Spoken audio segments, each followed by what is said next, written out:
Welcome back to the GPU hierarchy. Today I've got another unboxing, the ASRock Challenger graphics card with Intel Arc B570. They're sending these out in advance to influencers and reviewers. The cards don't even launch until January 16th with a $219 MSRP. How do they perform?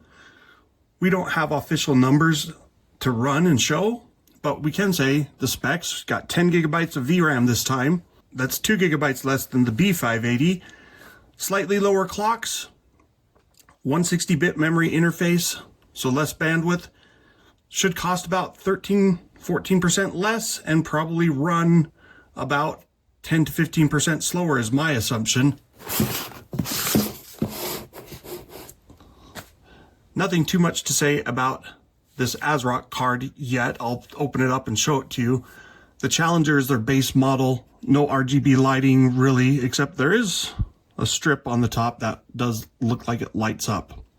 Congratulations, you've got RGB lighting on your base model graphics card. Let's go ahead and open this up. Nothing too exciting in here, the usual manuals, and you've got the card itself. Behold, the Challenger with shrink wrap. I don't know, do people love shrink wrap? I'm getting more GPUs these days that don't have shrink wrap on them. I like that a lot.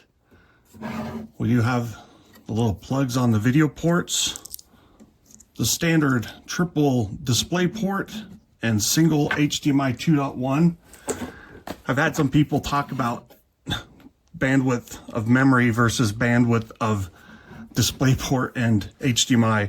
They're totally not the same. So 19 gigabits per second GDDR6 memory.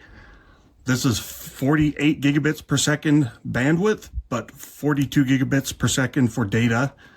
These are, well, they're DisplayPort 2.1 UHBR10 for two of the ports, and then one of the ports, I believe, is UHBR 13.5 for DisplayPort 2.1. So one of them can do 54 gigabits per second, which data ends up 52.22 gigabits per second. And then the other two are 40 gigabits per second with like 38 or 39 gigabits per second for data.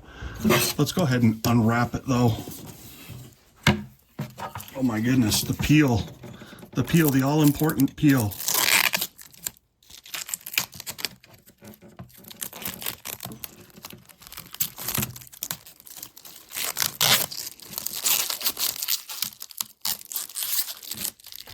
Oh no, I left a spot. Please pause for station identification. See that little corner? Oh, maybe you can't even see that. Little corner piece that needs to come off.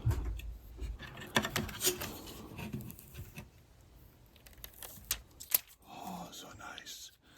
And I would assume, so there's nothing on this section. What about the back of the card? Oh yeah, we have the peel. Challenger graphics card. Still have the through airflow on the left side here, and dual fans. Nothing too surprising there. Throw that away and stop the crinkle.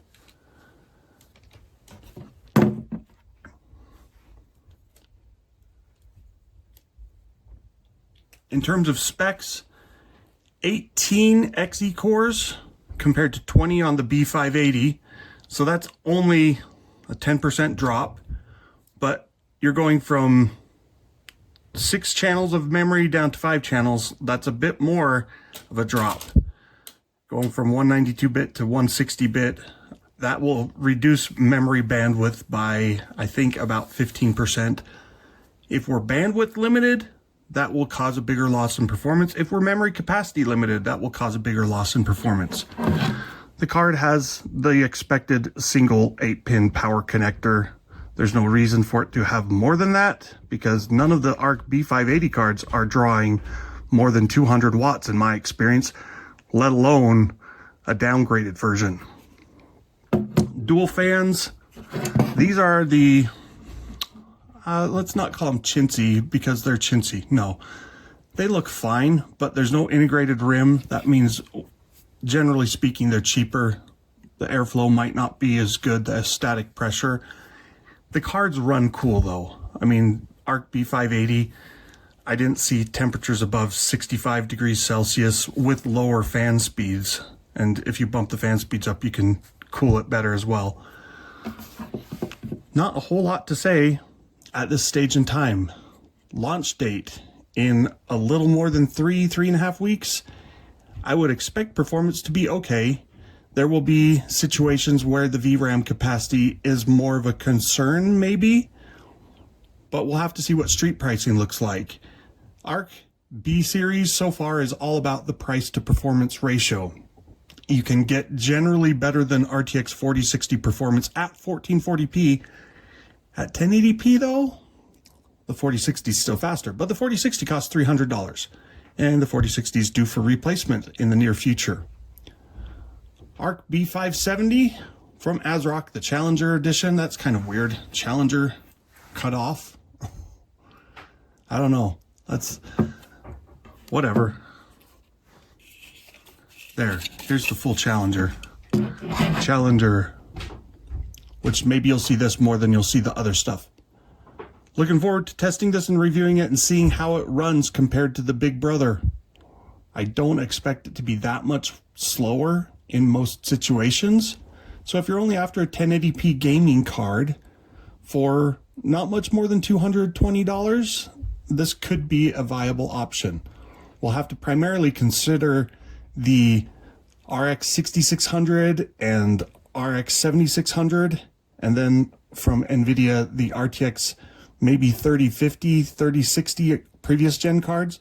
The 4060 is still a $300 card, $290, so it's not really in the same category. I don't think NVIDIA has any interest in competing at the budget end of the spectrum these days.